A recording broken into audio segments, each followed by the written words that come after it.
ọjọ́ rẹ̀ bí àná dàgbò òmìnira náírà wá ìlú polúkúrú mùsùn ewé tàgbà ló ń jẹyàn wọn níṣu abẹ́ orí ewé ẹ̀rí ṣùgbọ́n ẹ ò fẹ́ wí abẹ́ orí àgbà ẹ̀rí àtẹnujẹ ló fẹ́ pa yín pẹ̀tẹ̀pẹ̀tẹ̀ taná ní ìpọ̀pá ẹni bá tàgbà kó lọ́mọ ọ̀fẹ́ ní ṣé bẹ́ẹ̀ lẹ́ máa sùn tẹ bá sọ pé ò mọ kankan ẹ̀yìn àrò lẹ́ máa wà ṣé bẹ́ẹ̀ lẹ́ máa ṣẹlẹ̀ o ṣé bẹ́ẹ̀ lẹ́ máa sùn ẹni ò ṣẹ́gun wá kan ẹ̀yìn àrò lẹ́ máa wà. Kí ni sùúrù tí ò lérè? Kí ni iṣẹ́ tí kò ṣeré? Wọ́n ṣàlẹ́yọ̀ tí ò lórúkọ. Kú ṣiṣẹ́ òde rere. Ẹ̀dẹ̀ sọ pé a ṣì wà lọ́mọdé. Nǹkan sálẹ̀ yẹn ń jẹ́ ká gbàdo tó dé. Láì sọ̀rọ̀ gidi lọ sọ, ọ̀rọ̀ tó ní láì ló sọ. Aláti fi lákàyèsí ká sọ̀rọ̀ síbi tọ̀rọ̀ wá. Ṣé bẹ́ẹ̀ lẹ́ máa sùn? Ṣé bẹ́ẹ̀ lẹ́ máa sùn? Èèyàn lẹ́ máa wà. Ṣé bẹ́ẹ̀ lẹ́ máa sùn? Mẹ́wàá ń ṣẹlẹ̀ o. Ṣé bẹ́ẹ̀ lẹ́ máa sùn o? Ẹ bá wo ṣẹ́jú wa kan. Èèyàn lẹ́ máa wà o. Mẹ́wàá ń ṣẹlẹ̀ o. Ó dásìkò bò yẹn wọ́n wá sádùúgbò wọ́n aṣọ ọmọ jẹ́ẹ́jẹ́ nígbà yẹn things easy gẹ́gẹ́ bọ́n ṣe wí darúgbó tó mi lọ lòdùnú pátí gbòmìnira òmìnira ìdí dàbí ẹ̀wọ̀ náírà wá ìlú polúkúrú mùsù ewé tàgbà ló ń jẹyàn wọn níṣu abẹ́ orí ewé ẹ̀rí ṣùgbọ́n ẹ ò fẹ́ wí abẹ́ orí àgbà ẹ̀rí àtẹnujẹ ló fẹ́ pa yín pẹ̀tẹ̀pẹ̀tẹ̀ taná ní ìpọ̀pá ẹni bá tàgbà kọ́. Change is an inevitable phenomenon in human existence. It is constant, unavoidable, and even present.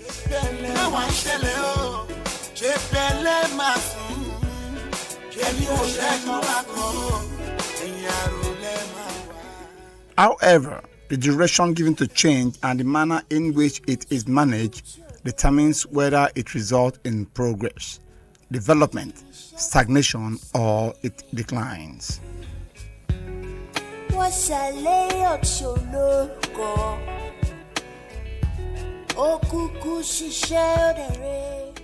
It is on this profound note that I welcome you to Pinpoint, one of the most informative, educative, analytical, and thought-provoking program from the stable of your favorite radio frequency, iPower 102.7 FM, Emurele Owo.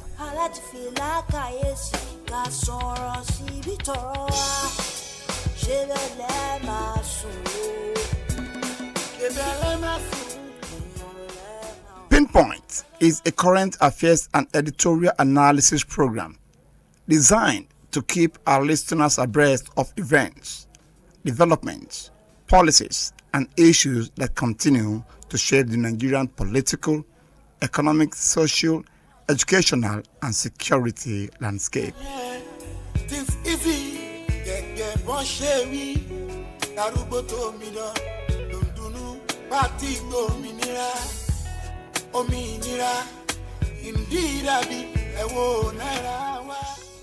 As the nation, objective analysis, informed commentaries, and constructive engagement on matters of public interest.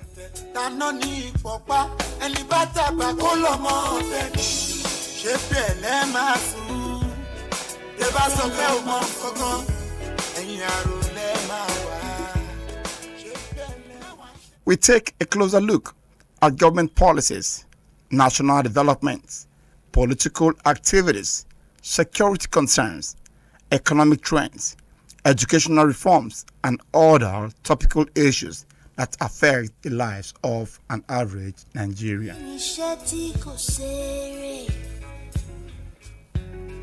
wọ́n ṣàlẹ́ òdèrè. Beyond merely reporting events, Pinpoint seeks to examine their causes, implications, and possible solutions, thereby empowering our listeners with the knowledge required to make informed opinions and contributions to nation building. ká sọ̀rọ̀ síbi tọ̀rọ̀ wá ṣe bẹ́ẹ̀ máa sùn o.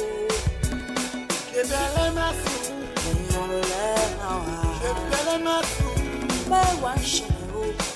ṣe bẹ́ẹ̀ máa sùn o. An important feature of this program is our interactive feedback segment, where listeners are given the opportunity to participate through phone calls and other communication channels. gbà yẹn, things easy, gẹ́gẹ́ bọ́n ṣe wí, darúgbó tó mi lọ, dùndùnú, pátí gbòmìnira, òmìnira, ìdírabi, ẹ̀wọ̀n náírà wá. This segment enables members of the public to express their views, opinions, observations, and suggestions on issues discussed during the program. Àgbà ẹ̀rí àtẹnujẹ ló fẹ́ pa yín.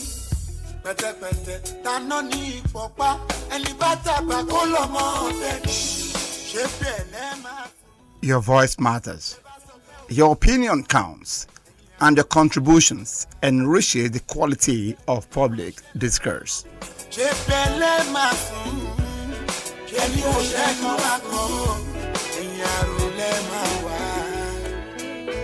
Mẹ́wàá ń ṣẹlẹ̀ o. Once again, I welcome you on board Pinpoint, the program that goes beyond the headlines to uncover the facts, analyze the issues, and provide clarity on matters affecting our society.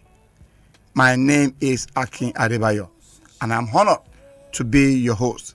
Stay tuned as we begin today's edition of Pinpoint. lọ́mọdé nǹkan sálẹ̀ yẹn ń jẹ́ ká gbàdo tó dé. láì sọ̀rọ̀ gidi lọ sọ ọ̀rọ̀ tó ní láì ló sọ.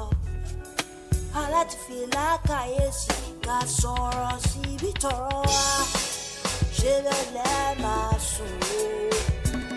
Ṣé bẹ́ẹ̀ lẹ́ máa sùn? èèyàn lẹ́ máa wà. Ṣé bẹ́ẹ̀ lẹ́ máa sùn? mẹ́wàá ń ṣẹlẹ̀ o. ṣe bẹ́ẹ̀ máa sùn o. ẹ bá wo ṣẹ́jú wa kan èèyàn lẹ́ máa wà o. mẹ́wàá ń ṣẹlẹ̀ o. Bó dàsìkò bò yẹn, wọ́n wá sádùúgbò, wọ́n aṣọ ọmọ jẹ́ẹ́jẹ́. Nígbà yẹn, things easy. Welcome back. This is still Pinpoint, your trusted platform for informed analysis and constructive public discourse. Proudly transmitting from a darling station, iPower 102.7 FM in Raleigh, Owo. Thanks for staying with us. On today's edition, we shall be taking an in-depth and analytical look at the xenophobic attack. You know, whenever I hear anything about xenophobic, without missing words, you know that we are referring to South Africa. How the Aborigines are asking their fellow Africans to leave their country for some reason best known to them. Because personally, reasons given so far to me is not genuine. But, well, it is their country. But they've not decided that fellow African countries should vacate their country to the not target xenophobic attack.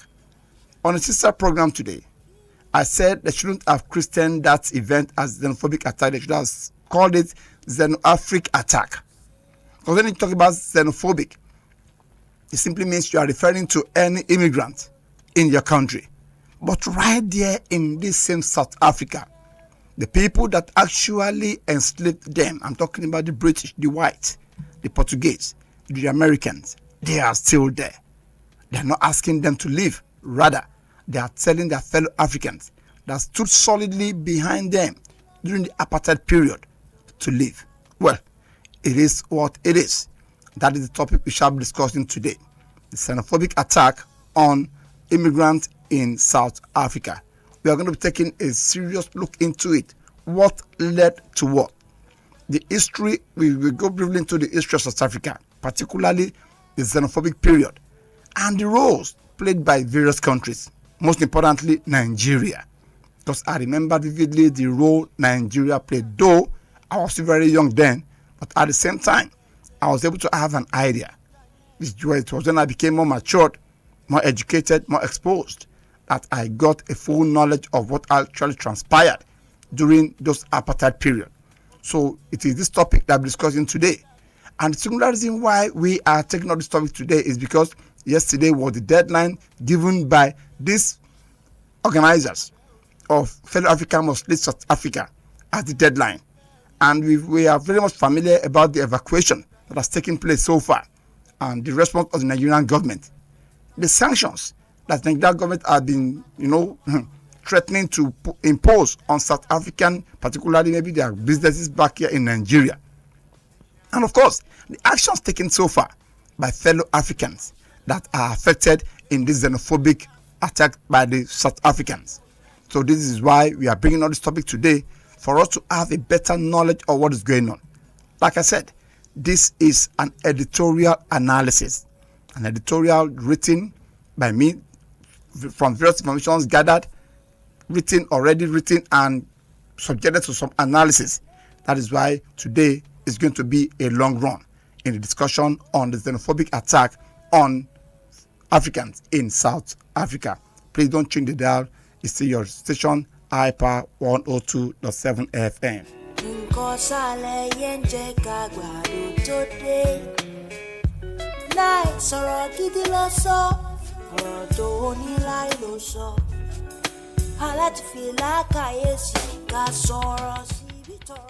In the course of this program, we shall examine the background of the issue, the implications for Nigeria, the position of relevant stakeholders, and the possible way forward. As always, our objective is to provide balanced, factual, and insightful analysis that will enable our listeners to better understand the subject under discussion. I encourage you to pay close attention and prepare to participate during our feedback segment, where your views, contributions will be highly appreciated.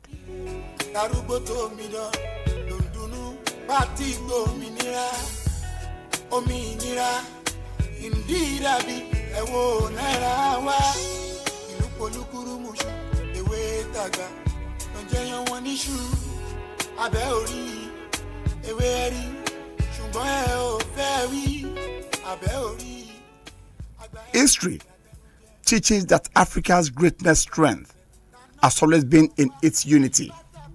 In the face of adversity, from the struggle against colonialism to the fight against apartheid, African nations stood together in pursuit of freedom, justice, and human dignity.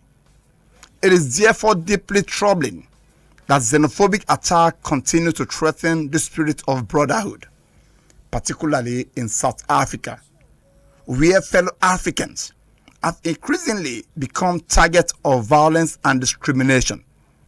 Today, we are going to examine the origin of this attack, their impact on African unity, their implications for Nigeria, and the contingent at large, and the pathway toward lasting peace and cooperation.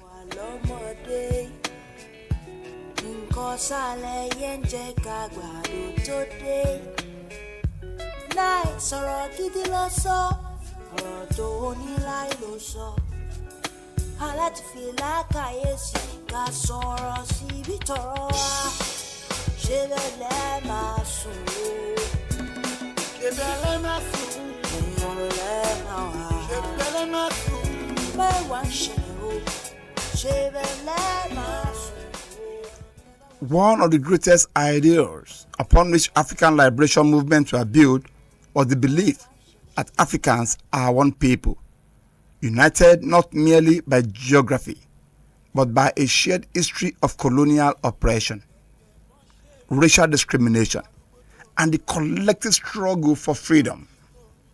The philosophy of Pan-Africanism envisioned an African where every African would be welcomed across continent with dignity and respect.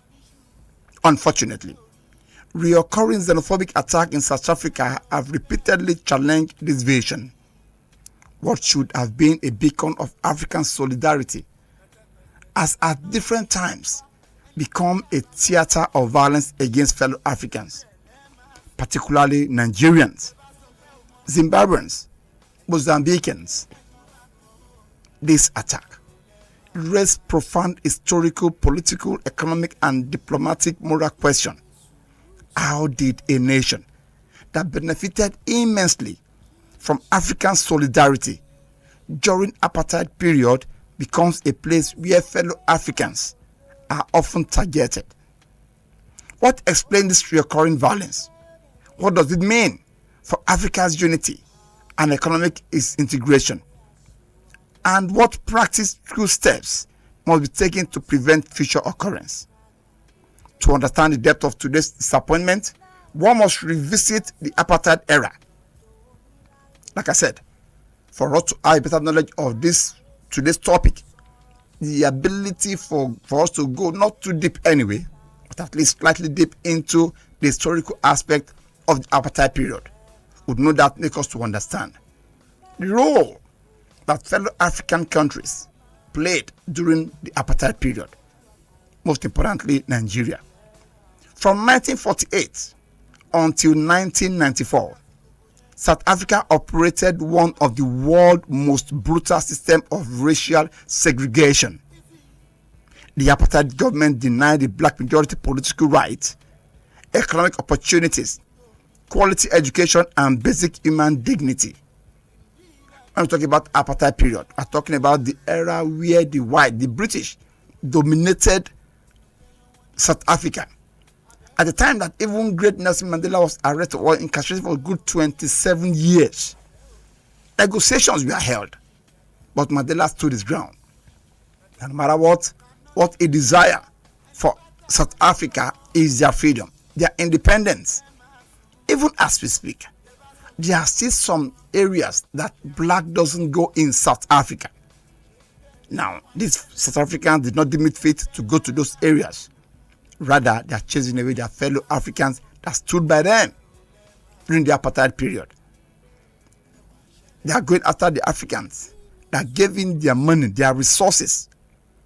Just name it, to these people during the apartheid period, at the expense of their enslavers that are still dominating them till date, if not for maybe some few changes, because it becomes a serious issue where in your own country there are some certain areas cannot go because whites are residents there.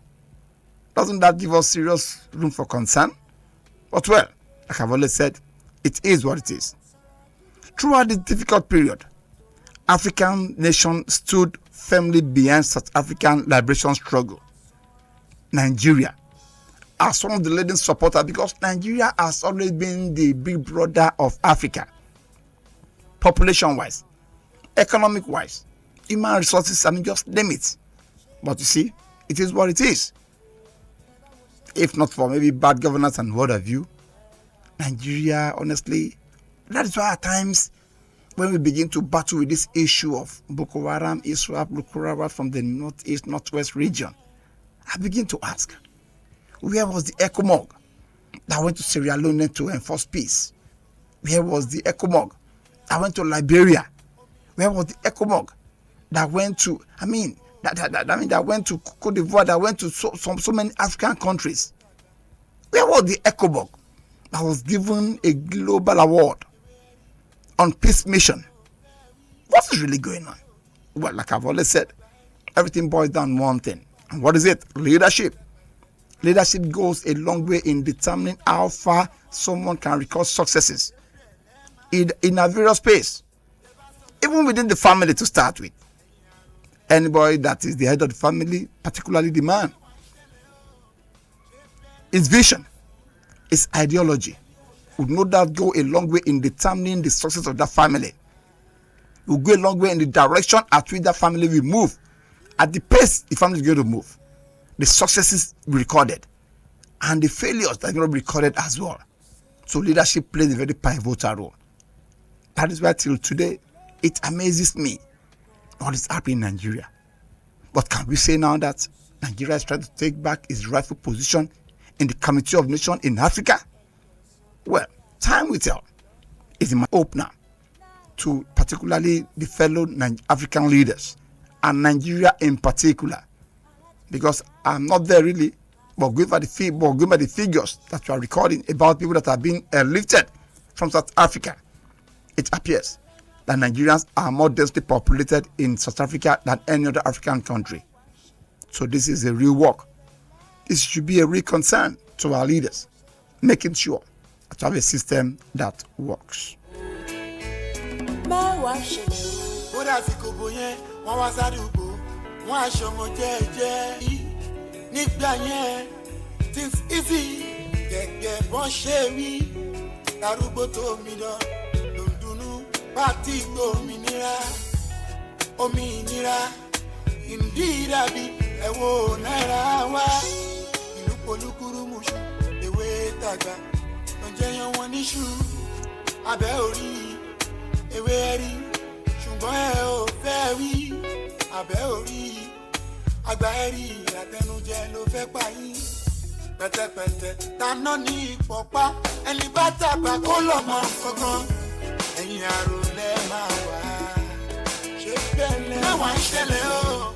Ṣé bẹ́lẹ̀ máa sùn? Ṣé ní òṣèlú máa kọ́ o? Ẹ̀yin àròlẹ̀ máa wà. Throughout this difficult period, African countries stood firmly behind South African liberation struggle. Nigeria emerged as one of the leading supporters. Nigerian contribution included financial support to the liberation movement. Nigeria actually voted millions of dollars into the movement of the liberation of South Africa. I remember vividly that Nigeria cut budgets for South Africa. It was during the period even that when, particularly during the Gowon era, Nigeria was during the oil boom, during the oil windfall.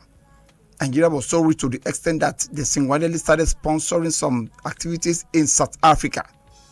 And it comes to scholarship, just name it, I'm coming there.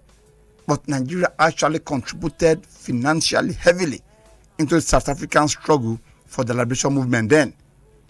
Diplomatic campaign against apartheid. As Nigeria was campaigning against the issue of apartheid in South Africa, either at the African Union or even at the United Nations.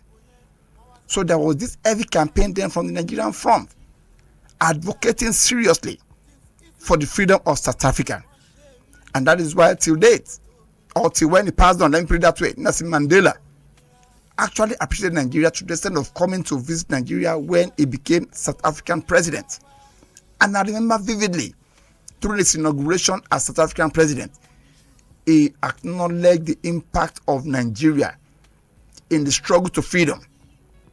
So that is to tell you the effect or the level at which Nigeria actually got involved during the South African apartheid period in making sure that, of course, that they have the liberation movement. There was this heavy campaign against apartheid. Scholarship for South African students. I remember vividly, some South African students are given scholarship then in UI, some in UNILAG. We were talking about UNILAG, UI, we were talking about the premier universities then. They are given scholarship just to encourage them. So that no matter what is going on over there, by the time some of the children are educated here, they will equally have strong voice in advocating for the liberation of South Africa during the apartheid period. Medical assistance. As we all know, wherever there is an issue of that nature, there will be injuries. In a case whereby, people are actually advocating, protesting here and there, and throughout the colonial masters. It's not always a tea party. They want to put up a kind of resistance. In the course of doing that, things actually happen. Some sustained injuries. And Nigeria actually provided medical assistance then. Particularly when it broke out, when there was a kind of, war, so to speak, between the South Africans and the British. Nigeria went there with the Red Cross officials and rendered medical assistance. Economic sanctions against the apartheid regime. Of course, I remember that during this period, there were some British, businesses back in Nigeria that Nigerian has to put a kind of sanction to, particularly when it comes to the export of oil, crude oil. The Nigerian government deliberately jettisoned most of the United Kingdom, or let's say British, oil companies, now trading with the Americans and other countries as well. These are points that can be fact-checked. Leadership within to isolate apartheid government. The Nigerian government deliberately sponsored leadership within the South African government clandestinely, just to make sure that the apartheid government is isolated. And the very minute you begin to, sponsor a kind of government in the government, we all know the financial implication. We all know the risk that is being involved. It's a kind of you trying to attempt treasonable felony. Then you're talking about government in the government. You know the finance that be involved. You know the security that you provide. And I think that is what actually informed this issue of scholarship, issue of finances, and host of others. The Nigerian government call it mobilizing international opinions against racial oppression. As Nigeria was at the forefront of the campaign against apartheid in South Africa, they equally mobilized other opinions. In fact, Nigeria actually gathered and mobilized fellow African countries. And of course, some other countries as well internationally. Maybe I'm talking about maybe some European countries in the fight against the apartheid period in South Africa. You see, Nigerian school children contributed to South African Relief Fund through voluntary levies. You can see the level at which the Nigerian government actually went, to the extent that students that is being sponsored to school, out of the money being given to us for us to feed, some of us still contributed money for the apartheid period, just in solidarity that we are behind you. And as you know, the United Nations Charter on child rights is more pronounced, goes a long way in strengthening this position of Nigerian students then, particularly when it comes to UNESCO. That how can we be watching when our fellow brothers are not opportune to go to school? I know it speaks volume when students begin to contribute out of the stipend given to them for their fellow students in another country, all because there was apartheid, all because there was a government that doesn't want the fellow blacks to go to school. It speaks volume. Workers donated portions of their salaries at a time when salary wasn't even that much. All these things are done in solidarity, and these things are well documented, so that the apartheid government then can know that indeed the Nigerian government means business regarding the freedom and liberation of South Africans. Workers out of the stipend being given to them as salary still deem it fit to contribute to the liberation movement in South Africa. No doubt, all these things put together in tandem with what's going on in South Africa would no doubt bring about a sober reflection of how do we get here. I'll be back in a moment. Please don't change the dial.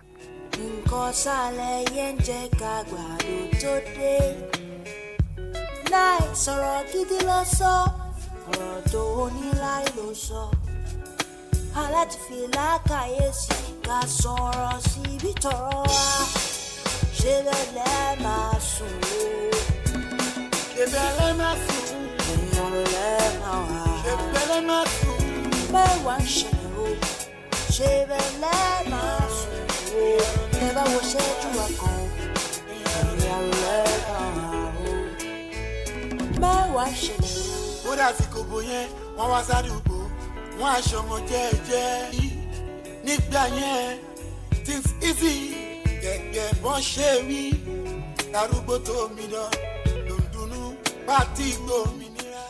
Welcome back. It's still your program Pinpoint from the stable of High Power 102.7 FM, transmitting from Emurele, Owo. Now we are now the segment of the feedback, whereby I can call to hear your opinion, contribution, and ideas. Though the program is still on, but of course you can begin to call in now. And the studio line is 081-6554-4699. I call it again, 081-6552-4699. I call it again for the third time, 081-6552-4699. 4699. ṣe pẹ̀lẹ́ máa sùn ẹni ò ṣẹ́gun wá kan. The Nigerian government nationalized the assets of companies perceived to be supporting apartheid. Sports, trade, and diplomatic relations with apartheid South Africans were severed. Many African countries, despite their own economic challenges, sheltered exiled South Africans, hosted training camps for liberation. Some South Africans that couldn't actually stand the apartheid period because it was a very gruesome period. People died there, either from gunshots, either from malnutrition, either from, just name it. People actually died. You can easily envision what could be happening during those periods. People actually died. But African countries, despite their own economic challenges, still sheltered these people and hosted training camps for liberation fighters. Of course, some people actually trained via the military means for the liberation, because of course, when you're advocating for freedom during those eras, it's not just done maybe at the basis of maybe just going there, talk all the time. There are times that you just have to face your oppressors, either in gun duel or as the case may be. So this African government actually organized training camps. And what the training camp is, their feeding, their accommodation, their clothing, the hardware and softwares for the training, all provided for by these African countries that actually accommodated those exiles that are now in the liberation training camp. We know what all this means. It involves money. And of course, it's a great risk. But what if, peradventure, these colonial masters decide to come and attack those countries that are actually training some South Africans to come and fight war against them? All these things speaks volume. And that is why all these things cumulatively, it is what is giving birth to this anger being expressed by other African countries. That should South Africa begin to ask their fellow Africans that stood solidly behind them during the apartheid period to vacate their country.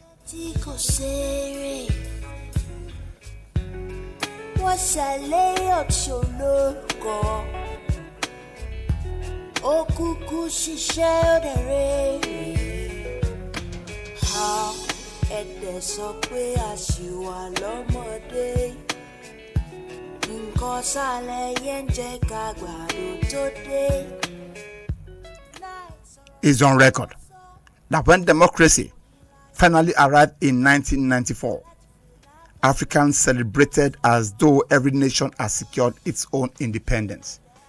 The year 1994, I know my age then, so I was very much aware of the level of celebration that took place there in the Nigeria that I know I found myself. So it's very easy. It can be fact-checked.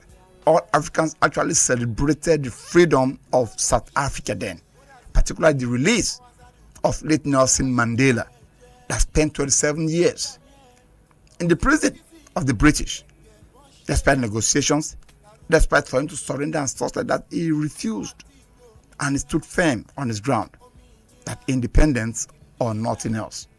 So you can easily imagine the joy that would have erupted when in the year 1994, democracy was eventually granted to South Africa. The entire African celebrated as though every nation has secured its own independence. But what a powerful statement.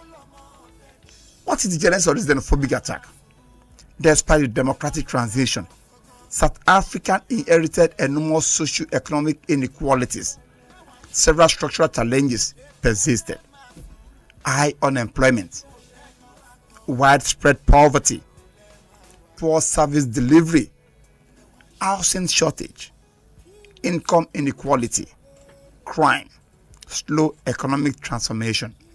All these things put together, no doubt, in one way or the other, has been affected. Because there is a saying in Yoruba that goes thus, Aro Orokun, Aro Radiye. It simply means, he that says, if the bird has learned not to perch, the hunter has learned to shoot without setting. These are the things. So it simply means that as at the time that the British still held them in captivity during the apartheid period, and Africans and South Africans were repelling them, there was no room for the economy to actually peak. Nothing was moving as it should be. So of course, immediately after the independence, there was high level of unemployment. We are talking about a country that had been under apartheid for a series of years, 1948 to 1994. If I'm not mistaken, that's almost 52, 54 years or thereabout. So there won't be room for economic development. There won't be room for progress. There won't be room for. Wọ́n aṣọmọ jẹ́jẹ́ nígbà yẹn things easy gẹ́gẹ́ bọ́n ṣe wí darúgbó tó mi dán dùndùnú pátí gbòmìnira òmìnira ìdírabi ẹ̀wọ̀ náírà wá. You see your station High Power 102.7 FM transmitting from Emrele, Owo. Now, instead of directing this public anger solely towards systemic governance, frustrations were often redirected towards foreign nationals. Immigration became convenient scapegoats. The first major wave of xenophobic violence erupted in the year 2008 and has resurfaced periodically since then, resulting in deaths, destruction of businesses, displacement of thousands, and severe diplomatic tension. In the year 2008, that was the fourth xenophobic attack. And this has really brought about destruction of businesses, displacement of thousands, and severe diplomatic tension. Why does xenophobic attack occur? The causes are multiple and interconnected. Number one, economic competition. Many South Africans believe foreign nationals compete for scarce job and business opportunities. Some migrants operate successfully small businesses, leading to resentment among struggling local traders. Whether these perceptions are fully supported by evidence or not, they are fueled hostility. Of course, an average migrant that travels to South Africa, the very minute they are unable to secure a government-paid job, they go into businesses. And before you know what is going on, they become successful in the business. Why are South Africans not taking up those jobs? Why can't they look beyond government-paid job and start their own business? But they weren't ready for that. Rather, they were ready for them to be spoon-fed. And over time, this brought a kind of hostility between the South Africans and the immigrants. Unemployment. South Africa continues to face one of the highest unemployment rates globally, especially among young people. The very minute the youth are not employed, it becomes a serious problem. Like it's scriptural that an idle hand is the devil's workshop. The very minute you have teeming youth that are not employed, what they say them to do? They take into crimes, looking for every means possible just to survive. Economic hardship often creates fertile ground for blaming outsiders. Political rhetorics. Statements by some political figures about illegal immigrants have at times intensified anti-immigration sentiment. When leaders fail to communicate responsibly, existing frustration may become inflamed. And I think that is what actually led to the one we are experiencing presently. Reliably gathered, Cyril Ramaphosa actually campaigned on the platform, on the mantra of making sure that he's able to get back the job of the South Africans off from the hands of the immigrants. How could a strong political leader of that status raise such statements? And very minute he got there and he couldn't actually implement it, because he knows for sure that these immigrants have contributed immensely about securing a job, doing the job diligently, and being more dutiful than the South Africans. But what the Cyril Ramaphosa did, he knew what South Africans are actually agitating for, and he whipped up the sentiment, and that is what we are seeing now. And you realize that as we speak, Cyril Ramaphosa is yet to take a definite action against this issue of xenophobic attack in South Africa. Rather, all he does is to come to the media and give statements. The question is this: how effective are these statements? Because he knows for sure that he actually, in either expressly or impliedly, orchestrated what is happening presently in South Africa. So as a leader, he actually orchestrated it. It can be alleged in that form. But it is what it is. Like I've always said, no matter the point we try to reel out here, it behoves on our leaders to making sure that, of course, they do the right thing. Why are our people migrating should be a thing of concern for an average leader.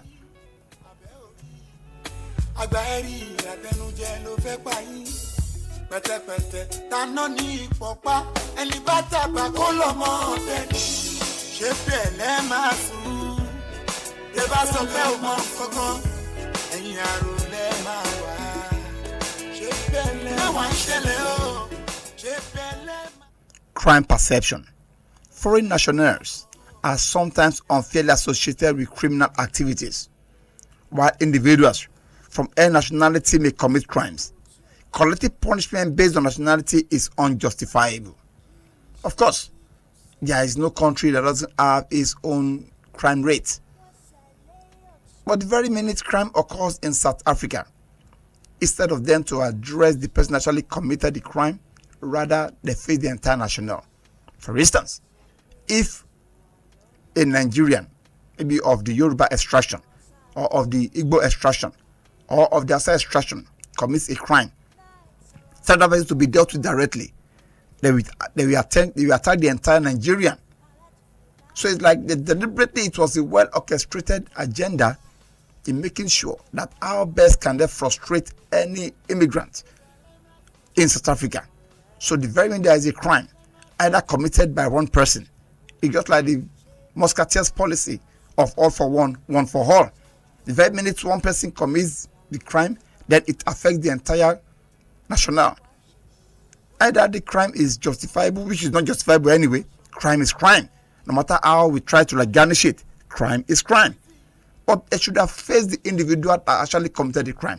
Rather, the South African will take on the entire nationals of that particular person that committed the crime.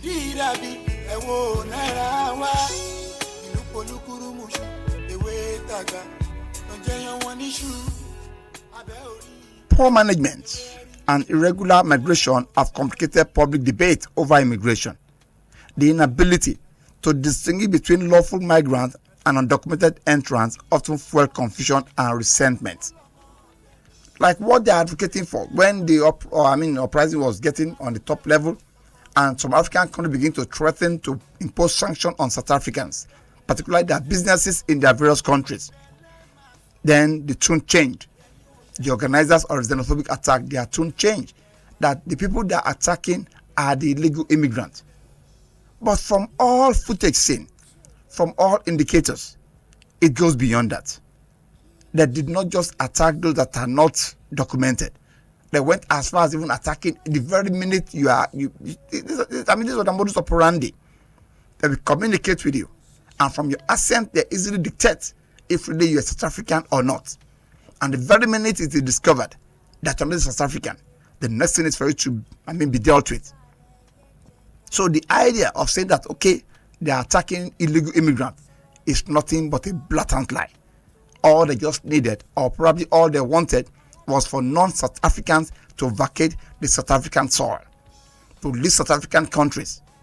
After someone has done the business for years, well established, now their agenda is to chase them away and take over their businesses.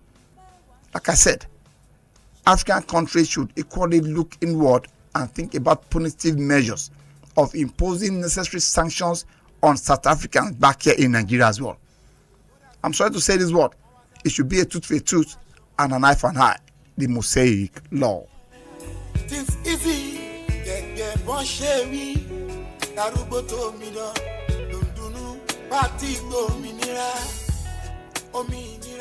Nigeria and South Africa remain two of Africa's largest economies and most influential diplomatic powers.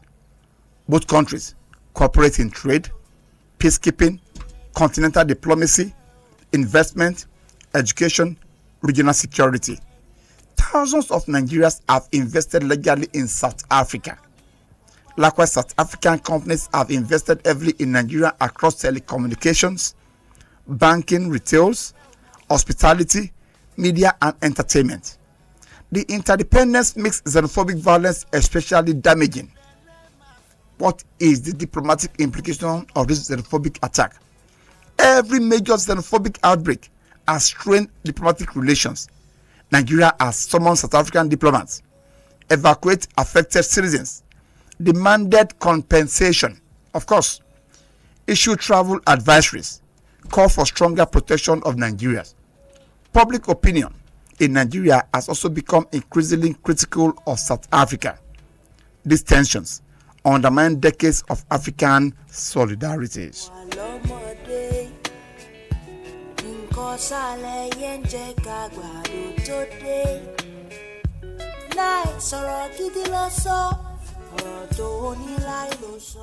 What is the economic consequence of this xenophobic attack? The violence discourages investment.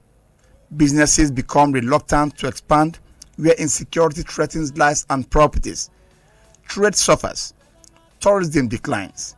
Insurance costs rise. Confidence in regional economic integration weakens. Ultimately, both South Africa and the wider African economy bears the consequence.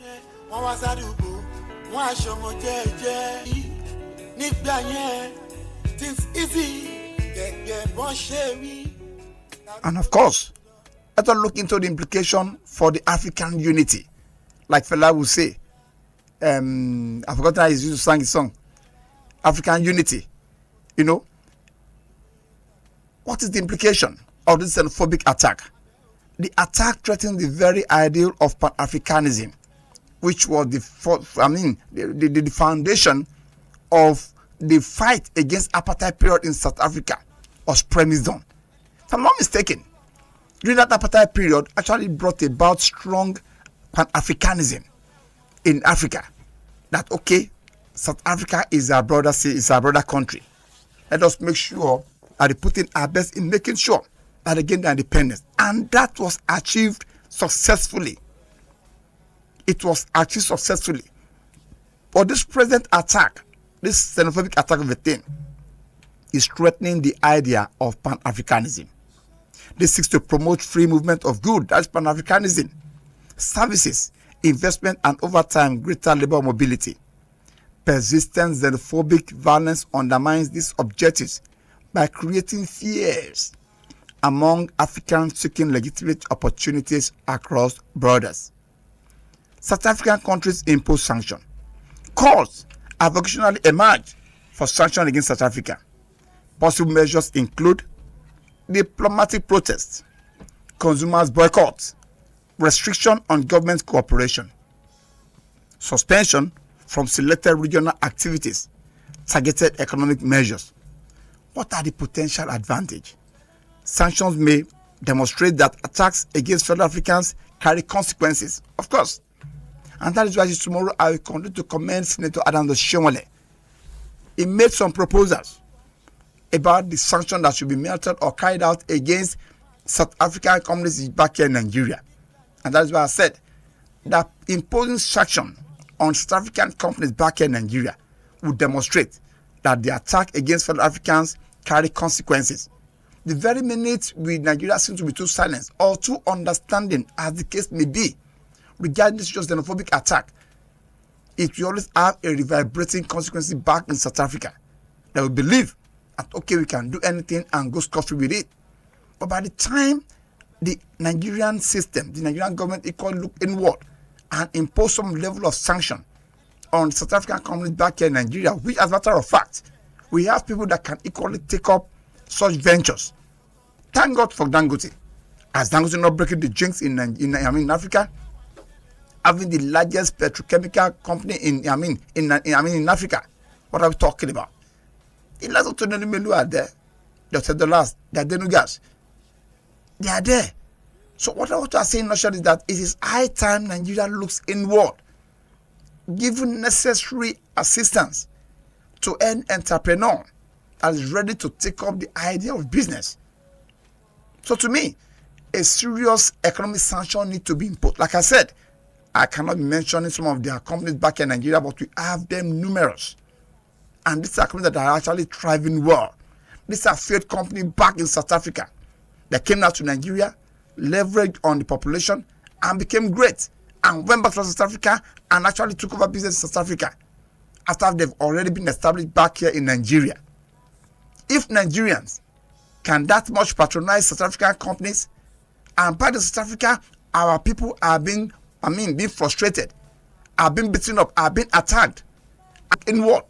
And impose heavy sanctions so that the South African government and the people will know that their actions has consequences.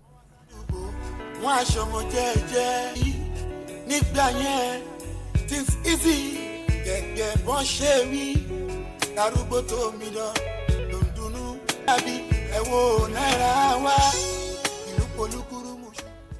In all this, what is the way forward?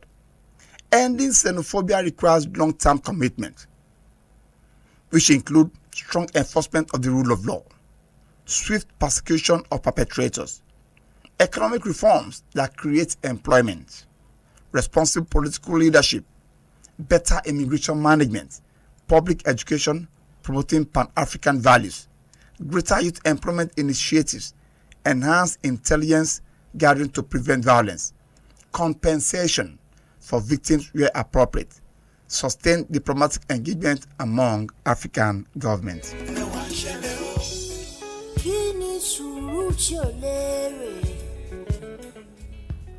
The recurring xenophobic attack in South Africa represents more than isolated criminal acts.